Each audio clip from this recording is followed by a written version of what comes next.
Hello, thank you for joining us today. I'm thrilled to have Alpar Kamber here with me as we talk about a story that I think will inspire you and motivate you in a time when we all need it the most.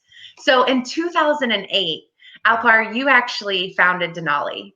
And I think this is a really awesome story, something that people can gain inspiration in when we need it the most. So maybe you could step back in time and tell us a little bit about how you founded the company and what you've learned along the way. Thanks, Ashley. Thanks for having me. And I do want to go back, and I think whenever I want to remember where we're coming from, and I try to do that for our team as well, so that they know what the story is and where we're coming from. So it really helps us determine where we're going as well. And I think the importance of that today is that we're in a recession. So I want to kind of relate the starting of Denali Sourcing Services to a time where it was another recession back in 2008 and 2009. And, I would say the idea of Denali Sourcing Services really to bring operational capacity and capability to procurement organizations.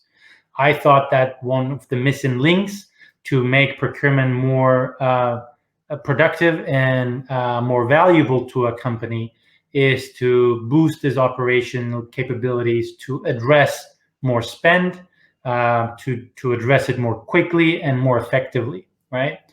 And certainly that's on the supply side of the story. When you look at the demand side of the story, recession is a very interlinked with a time where you need to be more efficient, and you need to be more cost effective, you need to be more prudent, and you need to be more conservative, right? And from that perspective, a lot of corporations, it was time for them to turn the spotlight on procurement and give the attention to procurement, the most deserved attention that they always need, but during times of recession and difficult times, this is amplified, right? So I think we were fortunate enough when we started the business and started helping and talking to procurement organizations, they needed help because they were getting the call and the attention to say, how can you help our company become stronger from a cash and cost perspective and better compete in these turbulent times. So definitely it was a time. It was an opportune time, coincidentally, that we started working with procurement organizations, and they needed the help the most. And very quickly, we talked about three things with our initial customers as well as the customers to come, and those are, again, reach into the spend and supplier decisions that are made in the organization. Because every day there are many decisions and many spend and supplier relationships being committed, some with procurement and some without. A lot of it is without, right? And so one of the key measures of very, very quickly in coming, understanding and identifying where those opportunities are and establishing procurement as a go-to function is going to be helpful to get procurement's hands and ability to influence into those projects, right? So that was the first thing. The second thing was around, now that you have access to those decisions, what are you going to do with them? How quickly can you find and have access to knowledge and information and expertise to be able to, maximize the value that can be generated by those decisions that you're helping with. And then the third thing is obviously, how can you do it cheaper and faster? Your current operating model and your pool of resources, and how do we optimize it, and where can you augment to accelerate that? That delivery of projects and completion of projects. So those were really the three key drivers of how we've started talking to procurement organizations and help them in that journey. Yeah, I love that. And I think those three areas, whether they bubbled up naturally or they were intentionally, the reach, efficiency, and effectiveness, those remain so true even all these years later. So, my next question is really just around, as you're having these conversations, even reflecting back to what you did in 2008, are people right now really shifting and saying, all right, I had a big vision, a big plan, but right now I need to hit cost savings. Like, we know procurement has always been focused on cost savings as a primary metric, always. Are you seeing it being amplified and almost this need of like really rapid savings? And then what does that mean if, I'm a practitioner? What does that mean for me? Yeah, it's a great question. So again, remembering back those years in 2008, 2009, one of the conferences I went to, and back then we could go to a conference with people, and I remember the topic was, rapid sourcing and accelerated savings, because again, in these times you need to be able to do something very, very quickly, because again of the uncertainty. You need to take action quickly to preserve cash, to reduce your commitments to the supplier, to become leaner when it comes to cost and third-party spending. And so the rapidness of usually sourcing projects do take time, right? If you do it the right way, and take your time to come up with a strategy, find new suppliers, and the biggest time sink is getting your stakeholders to look at and understand, the requirements, and also make decisions, right? So very, very quickly, we've looked at a rapid sourcing process and be able to, take different pieces apart and figure out what is the really critical elements of a sourcing process. What can we cut, right? And instead of taking 6 months, could we do it in 3 to 4 weeks? Because that's the time, if everybody's ready to go, you got alignment, the requirements, you have the suppliers, you can crank it, and you have the resources to do it, right?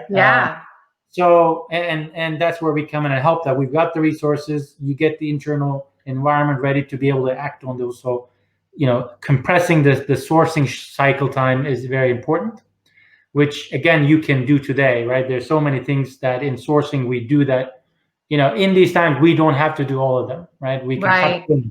We can cut. It's more important to get the results sooner than in a longer amount of time. The second, element is around finding the opportunities. It does take time to get people to commit or to say, yeah, we want to look at this and we want to reevaluate this. So one of the terms that we've come up with, we've talked people about, and we still do, is in-flight projects. So I can guarantee if you take a snapshot of picture of your organization today, even today, right at this moment, there's going to be dozens, if not hundreds, of dialogues going on with suppliers. You're about to commit something, right? You're about to sign a contract. You're about to do a change order. You're about to do something. And the recommendation to the CPOs were, talk to your executives because you need their help, and send the communication to the organization. Because these are difficult times. Stop any commitments from now on. Let's submit that to procurement. Let's get an inventory of all those decisions that need to be made or about to be committed in the next, few weeks, and get on them right away. Try to influence and take action, and ability to drive a positive outcome, even if it means a % of savings, or it means, a favorable term that will help with cash flow, a different payment term that will help you. So take action on that right away. Yeah, that's an awesome tip. And I think, kind of to wrap things up on that note, if you could give someone advice to get started and really take action and apply what you learned so long ago in 2008, what would you say to them? Maybe 2 or 3 pieces of advice to say, hey, this is, what I've learned, and this is what I see with my clients over and over. Go get it, go get started. Look, I think, change management becomes easier. That's the first learning, because now, again, you got the attention, and people need you, right? Go talk to marketing, go talk to IT, go talk to facilities. They need procurement's help to fit into this new budget, because the CFO already called them and said, sorry, you're not going to get that budget. That budget that you just got approved is no longer there. You got to wait another X%.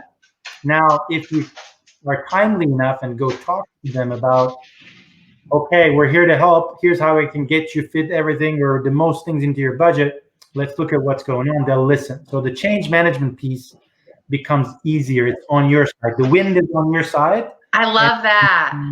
I think that's an important learning that we've seen, because we were able to drive change much easier in these times. We just need to take action on that. And then I think the second part of it is, while you have the attention, talk about what you need to deliver. Don't be conservative. This is not the time for procurement to be conservative, because you've always been conservative. You asked for 10 and you got 1, right?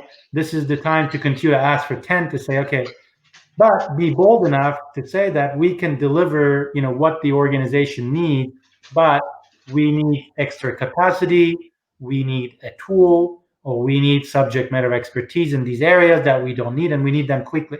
So this is the time to get your shopping list and go to your CFO, CEO, and say, this is what I need in order to continue to deliver. And that will only help you get stronger, make those investments, and you come out of this with a success story, and then you'll continue to get the call later on.